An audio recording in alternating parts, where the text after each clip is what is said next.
friends, myself Y.R. Patil from Sangli High School, Sangli, and we will see our today's topic. It is live English. Here, this topic is included in your syllabus because understanding English language or studying English language can give you the access to the world of information or to the world of knowledge. We are familiar with all these topics. In this topic, some information is given and some extra information has been asked to gather by us. So, here is a bicycle user manual. We all know that there are user manuals provided with all the gadgets. Here also a bicycle user manual is given to study. So let's start our today's topic. It is a bicycle user's manual. म्हणजे आपल्याला माहित आहे की बऱ्याचशा वस्तूंच्या सोबत आपल्याला user manual दिलेलं असते. म्हणजे त्या वस्तू वापरायच्या कशा ह्या त्या युजर मॅन्युअल मधून आपल्याला सांगितलेले असतात. इथं आपल्याला एक बायसिकल युजर मॅन्युअल दिलेलं आहे. आपण सर्वजण सायकल अगदी चांगल्या पद्धतीने चालवतो. आपल्याकडे सायकल असेल ती आपण व्यवस्थितपणे चालवू शकतो. पण त्या सायकलची निगा कशी राखायची म्हणजे how to maintain our bicycle properly हे आपल्याला बऱ्याच जणांना माहित नाही. मग त्याच्यामध्ये how to mend puncture, puncture कसं काढायचं, त्यानंतर सायकलची निगा कशी राखायची, या सगळ्या गोष्टी आपल्याला व्यवस्थितरित्या माहीत नसतात. म्हणजे शास्त्रशुद्ध माहिती आपल्याला त्यातील नसते. त्यामुळं या युजर मॅन्युअल मधून आपल्याला ह्या सगळ्या गोष्टी शिकायच्या आहेत. तर आपण आपला आजचा टॉपिक सुरू करू. Activity live English. आता याच्यामध्ये एक क्वेश्चन आपल्याला सुरुवातीलाच दिलेला आहे. Do you ride a bicycle? Read and follow the bicycle users manual. आपल्याकडे सायकल आहे ते आपण चांगल्या पद्धतीनं चालवतो. पण याच्यामध्ये या युजर मॅन्युअल मध्ये दिलेल्या माहितीप्रमाणे आपल्याला इथून पुढे आपल्या सायकलची काळजी घ्यायची आहे. मग त्याच्यामध्ये 2 कॉलम्स दिलेले आहेत. त्यातला पहिला कॉलम जो आहे सेफ्टी फर्स्ट तो इथं आपण बघू. त्याच्यात जी माहिती दिलेली आहे ती 1 by 1 आपण बघत जाऊ. Routinely check the condition of your bicycle before every ride. Nuts, bolts, screws and other fasteners. Means you have to check daily your bicycle. There are some nuts, some bolts or some fasteners. So you have to check all these things before riding your bicycle. Daily. You have to do it daily. म्हणजे तुम्हाला दररोज cycle चालवायच्या आधी तुम्हाला ह्या सगळ्या गोष्टी अगोदर check करून घ्यायला पाहिजे की त्याच्यामध्ये असलेले सगळे नट्स, बोल्ट्स किंवा त्याचे जे फास्टनर्स आहेत ते सगळे प्रॉपर वर्किंग करतात का हे तुम्हाला चेक करायचं आहे आणि मग त्यानंतर तुम्हाला सायकल चालवायची आहे. Next, familiarize yourself with the braking action of the bicycle. Test the brakes at slow speed. Means the important thing is that you have to test your bicycle brakes. Yes, means you have to test your brakes, your cycle's brakes at the slow speed. म्हणजे तुम्हाला तुमच्या सायकलचे breaks proper working करतात का हे बघायचं आहे. पण ते स्लो स्पीडमध्ये सायकल तुमची स्लो स्पीडमध्ये असताना तुम्हाला ह्या सगळ्या गोष्टी चेक करायच्या आहेत. तुमचे सायकलचे ब्रेक्स व्यवस्थित काम करतात का हे स्लो स्पीडमध्ये असताना ब्रेक्स लावून तुम्हाला सायकलचे ब्रेक्स चेक करायचे आहेत. Always wear footwear that will stay on your feet and will grip the pedals. You have to wear footwear, your shoes, chappals, sandals etcetera which help you in gripping your pedals. म्हणजे तुम्ही cycle चालवत असताना पायामध्ये तुम्हाला chappals, shoes वगैरे काहीतरी घालणं गरजेचं आहे जेणेकरून तुमच्या सायकलचे जे पेडल्स आहेत त्याच्यावरती तुमच्या पायांची पकड मजबूत राहील. यासाठी तुमच्या पायामध्ये चप्पल्स किंवा शूज असणं गरजेचं आहे. Next is riding safety. पुढचा कॉलम आहे रायडिंग सेफ्टी. सायकल तर आपल्याला चालवता येते पण ती सेफली कशी चालवायची याच्यासाठी काही मुद्दे इथं आपल्याला दिलेले आहेत. First is be predictable. Ride so that the other drivers can see you and predict your movement. Means You have to ride your bike safely for your safety and also for others' safety. तुम्हाला cycle चालवायची आहे, cycle चालवता येते, पण तुमच्या स्वतःच्या सुरक्षिततेच्या दृष्टीनं आणि इतरांच्या सुरक्षिततेच्या दृष्टीनं देखील तुम्हाला ही सायकल व्यवस्थितरित्या चालवता आली पाहिजे. युअर प्रेडिक्शन्स म्हणजे तुम्ही सायकल चालवत असताना ज्या काही तुमच्या हालचाली असतील किंवा तुम्हाला आता एका साईडला वळायचं आहे किंवा एखाद्या प्रॉपर मुवमेंटला तुम्हाला थांबायचं आहे, त्या तुमच्या सगळ्या ज्या काही हालचाली आहेत त्या इतर ड्रायव्हर्स जे आहेत म्हणजे तुमच्या मागून पुढून आजूबाजूला येणारे जे ड्रायव्हर्स असतील त्यांना तुमच्या हालचाली ओळखता आल्या पाहिजेत. या पद्धतीने तुम्हाला सायकल चालवायची आहे. Next is never hitch a ride by holding on to another vehicle. Obey all traffic rules. Means तुम्ही बऱ्याच ठिकाणी आपण बघतो की आपण सायकलवरती बसलोय आणि शेजारच्या सायकलवरती एखादा मित्र बसलेला असेल किंवा शेजारच्या गाडीवरती एखादा मित्र बसलेला असेल, त्या गाडीला धरून किंवा एखाद्या मोठ्या ट्रकला धरून ट्रॅक्टरला धरून आपण त्याच्या पाठीमागे जाण्याचा प्रयत्न करतो. आपण सायकलवर बसलेला असताना अशा इतर वाहनांना धरून आपण जाण्याचा प्रयत्न करतो जेणेकरून आपलं सायकल चालवण्यासाठी जे कष्ट आहेत ते कमी पडावे. पण असं करणं आपल्या आरोग्याच्या दृष्टीनं म्हणजेच आपल्या सेफ्टीच्या दृष्टीनं हे चुकीचं आहे, धोकादायक आहे. कारण समोरच्या वाहनानं जर समजा अचानक ब्रेक लावला तर त्यावेळेला आपल्याला आपली सायकल कंट्रोल करणं अवघड जातं. म्हणून अशा कुठल्याही वाहनांना धरून आपण आपली सायकल चालवायची नाही. Be alert. Look out for unexpected events or obstacles. Ride on familiar routes. You have to be alert when riding your bicycles. म्हणजे तुम्ही सायकल चालवत असताना नेहमी दक्ष असलं पाहिजे. समोर कोणती मुवमेंट अचानक घडेल हे सांगता येत नाही, त्यासाठी आपल्याला नेहमी दक्ष किंवा सावध असलं पाहिजे. Ride on familiar routes. शक्यतो जो रस्ता आपल्याला चांगल्या पद्धतीनं माहीत आहे, आपल्या ओळखीचा आहे, अशाच रस्त्यावरून आपल्याला सायकल जास्तीत जास्त करून चालवायची आहे.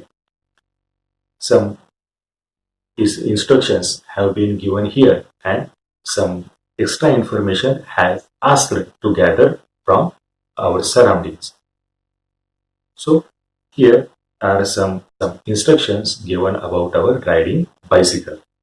Also again there are some extra information is given about how to made a puncture.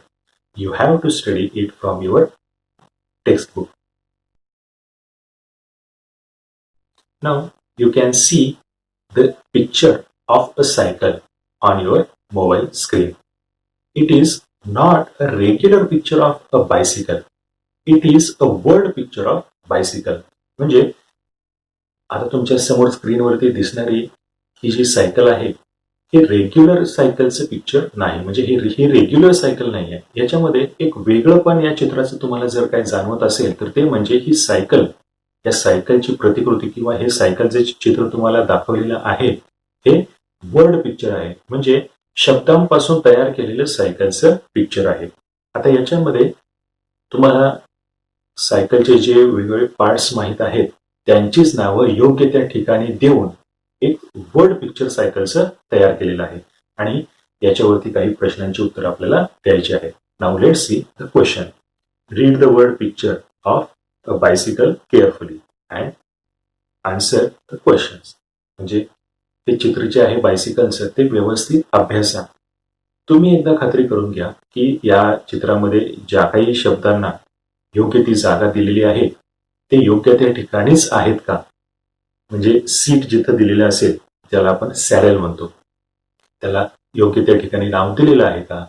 Pedal ज्याच्यावरती पाय ठेवून आपण सायकल चालवतो ते पेडल्स योग्य त्या ठिकाणी दिलेले आहेत का. हँडल बार ज्याला म्हणतो आपण म्हणजे आपण त्याला हँडल म्हणतो, त्या हँडल बार योग्य त्या ठिकाणी त्याला नाव दिलेलं आहे का. या सगळ्या गोष्टी पहिल्यांदा आपल्याला काळजीपूर्वक बघायच्या आहेत आणि त्यानंतर त्या चित्राच्या नंतर जे काही प्रश्न आपल्याला विचारलेले आहेत त्या प्रश्नांची उत्तर आपल्याला द्यायची आहेत. So first question is list the words from the diagram. You have to see the picture carefully and you have to write all the parts of that bicycle one by one. तुम्हाला ते चित्र व्यवस्थित काळजीपूर्वक बघायचं आहे आणि त्यानंतर त्या चित्रामध्ये म्हणजे त्या सायकलच्या वेगवेगळ्या पार्ट्सची जी नावं आहेत ती वन बाय वन करून तुम्हाला तुमच्या नोटबुकमध्ये नोट डाऊन करून घ्यायची आहेत. एक नाव एकदाच येईल, परत ते रिपीट होता कामा नये. यासाठी चित्र व्यवस्थित काळजीपूर्वक बघा आणि त्या चित्रामध्ये वेगवेगळ्या पार्ट्सना जी नावं दिलेली आहेत ती जशीच्या तशी तुमच्या नोटबुकमध्ये नोट डाऊन करून घ्या. Second question is write these words in the proper column in the following table. You may add other cycle parts than those shown in the diagram. You can see 3 columns here. First is which of these words are used in your mother tongue without any changes. म्हणजे या चित्रामध्ये जी दिलेली शब्द आहेत ती जशीच्या तशी आपल्या मातृभाषेमध्ये जी वापरली जातात ती शब्द इथं तुम्हाला लिहायचे आहेत. Second is which words are used in your mother tongue with a few changes. म्हणजे त्या चित्रातले असे काही शब्द तुम्हाला शोधून सांगायचे आहेत ज्या शब्दांच्यामध्ये थोडेफार चेंजेस करून ती शब्द जशीच्या तशी तुमच्या मातृभाषेमध्ये वापरली जातात. Third is which words have an equivalents or parallel words in your mother tongue. म्हणजे या चित्रातले असे काही शब्द सांगायचे आहेत ज्या शब्दांना समांतर शब्द तुमच्या मातृभाषेमध्ये वापरले जातात. असे त्या चित्रातले सगळे शब्द तुम्हाला ह्या 3 कॉलममध्ये डिस्ट्रीब्यूट करून लिहायचे आहेत. Third question is find the compound words used in the diagram. आता कंपाऊंड वर्ड्स म्हणजेच काय, तर मराठीमध्ये आपण त्याला मिश्र शब्द असं म्हणतो. म्हणजे 2 शब्द वेगवेगळे जे आहेत ते एकत्र करून जो नवीन शब्द तयार होतो त्याला आपण कंपाऊंड वर्ड इंग्लिशमध्ये असं म्हणतो. मग आता या चित्रामध्ये तुम्हाला बघायला मिळेल की हँडल बार, डाऊन ट्यूब, टॉप ट्यूब असे शब्द इथं तुम्हाला पाहायला मिळतील. मग यातलं एक एक्झाम्पल आपण बघू. त्यातलं शब्द आहे तो म्हणजे हँडल बार. आता हँडल बार हा शब्द तयार कसा झाला, तर हँडल आणि बार्स हे 2 शब्द एकत्र करून हँडल बार्स हा शब्द तयार झाला.